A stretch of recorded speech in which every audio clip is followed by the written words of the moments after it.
ನನ್ನ ಮನಸ್ಸು ಒಪ್ತಾ ಇಲ್ಲ. ಆ ಒಂದು ಜಮ್ಮು ಕಾಶ್ಮೀರ ಒಳಗೆ ನಾನು 20 to 25 ಡೇಸ್ ಜರ್ನಿ ಮಾಡಿದ್ದೀನಿ. ಅದು ಎಲ್ಲ ನನ್ನ ಹತ್ರ ಮೆಮೊರಿ ಇದೆ ಸ್ನೇಹಿತರೆ.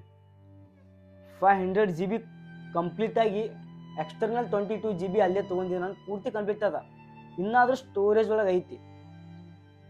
ನನಗೆ ಯಾಕೋ ಗೊತ್ತಿಲ್ಲ, ಎಡಿಟಿಂಗ್ ಮಾಡೋಕ್ಕೆ ಮನಸ್ಸೂ ಬರಲಾಗ್ಯದ, ಮತ್ತು ವಿಡಿಯೋ ಮಾಡ್ಬೇಕನ್ನೋ ಆಸೆನ ಹೋಗಿಬಿಟ್ಟೈತೆ ನನಗೆ. ಆ ಒಂದು ಇದ್ರ ಮ್ಯಾಗ ಆ ಒಂದು ವಿಡಿಯೋ ಅಪ್ಲೋಡ್ ಮಾಡಿ ಅದರಿಂದ ಅಮೌಂಟ್ ತೊಗೊಂಡು ನನಗೆ ಯಾಕೋ ಏನೋ ಗೊತ್ತಿಲ್ಲ, ನನಗೆ ಒಟ್ಟು ಮನಸ್ಸೇ ಇಲ್ಲ. ಅದ್ರ ಸಲ ನಾವು ವಿಡಿಯೋ ಅಪ್ಲೋಡ್ ಮಾಡ್ತಾ ಇಲ್ಲ ಸ್ನೇಹಿತರೆ. ಫಸ್ಟ್ ಆಫ್ ಆಲ್ ಹೇಳ್ಬೇಕಂತಂದ್ರೆ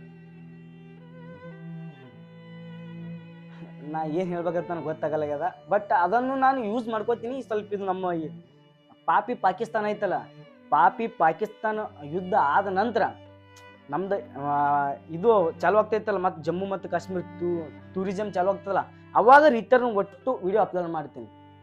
ರಿಟರ್ನ್ ಎಲ್ಲ ವಿಡಿಯೋ ಅಪ್ಲೋಡ್ ಮಾಡ್ತೀನಿ. ಅಲ್ಲಿ ತನಕ ನಾನು ನನ್ನ ಒಂದು ಜರ್ನಿ ಯಾವ ರೀತಿ ಸ್ಟಾರ್ಟ್ ಮಾಡೀನಿ ಅಂತ ತಿಳಿಸ್ಕೊಡ್ತೀನಿ. ಅಂದ್ರೆ ನಾನು ಕರ್ನಾಟಕದ ವಿಜಯಪುರದಿಂದ ಚಾಲೂ ಮಾಡಿದ್ದೀನಿ.